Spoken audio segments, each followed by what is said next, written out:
ನಮಸ್ಕಾರ ಸ್ನೇಹಿತರೆ. ಕಾಂತಾರ ಪ್ರೀಕ್ವೆಲ್ ನ ಯಶಸ್ಸು ಹಾಗೂ ನಟ ನಿರ್ದೇಶಕ ರಿಷಬ್ ಶೆಟ್ಟಿ ಶ್ರೇಯಸ್ಸಿಗಾಗಿ ಗೆಳೆಯರು ಅಭಿಮಾನಿಗಳು ಪ್ರಾರ್ಥಿಸಿದ್ದಾರೆ. ರಿಷಬ್ ಶೆಟ್ಟಿ ಹುಟ್ಟುಹಬ್ಬದ ಹಿನ್ನೆಲೆಯಲ್ಲಿ ಕುಂಭಾಚಿ ಆನೆಗುಡ್ಡ ದೇವಸ್ಥಾನಕ್ಕೆ ತೆರಳಿ ಪೂಜೆ ಸಲ್ಲಿಸಿದ್ದಾರೆ.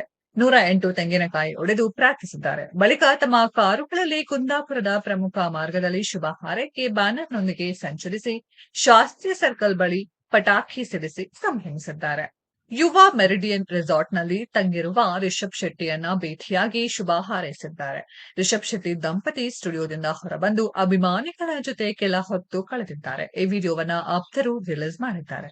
ಇದಕ್ಕೂ ಮೊದಲು ಹೊಂಬಾಳೆಯ ವಿಜಯ್ ಕಿರಂಗಂದೂರ್, ಮಾಜಿ ಸಂಸದ ಪ್ರತಾಪ್ ಸಿಂಹ, ಬಾಲ್ಯದ ಗೆಳೆಯರು ಚಿತ್ರತಂಡದವರು ಡಿವೈನ್ ಸ್ಟಾರ್ ಹುಟ್ಟುಹಬ್ಬದಲ್ಲಿ ಭಾಗಿಯಾಗಿದ್ದರು. ಕುಟುಂಬದ ಜೊತೆಗಿದ್ದ ರಿಷಬ್ ಸಾರ್ವಜನಿಕವಾಗಿ ಕಾಣಿಸಿಕೊಳ್ಳಲು ಬಯಸಿಲ್ಲ. ಸ್ನೇಹಿತರೆ, ಇದರ ಬಗ್ಗೆ ನಿಮ್ಮ ಅನಿಸಿಕೆಯನ್ನ ಕಾಮೆಂಟ್ ಬಾಕ್ಸ್ ಅಲ್ಲಿ ಕಾಮೆಂಟ್ ಮಾಡಿ. ಈ ವಿಡಿಯೋ ಇಷ್ಟ ಆಗಿದ್ರೆ ಲೈಕ್ ಮಾಡಿ, ಶೇರ್ ಮಾಡಿ, ಚಾನೆಲ್ ನ ಸಬ್ಸ್ಕ್ರೈಬ್ ಮಾಡಿ, ಪಕ್ಕದಲ್ಲಿ ಇರೋ ಬೆಲ್ ಐಕಾನ್ ನ ಹಿಟ್ ಮಾಡಿ. ಮುಂದಿನ ವಿಡಿಯೋದಲ್ಲಿ ಭೇಟಿಯಾಗೋಣ. ಧನ್ಯವಾದಗಳು.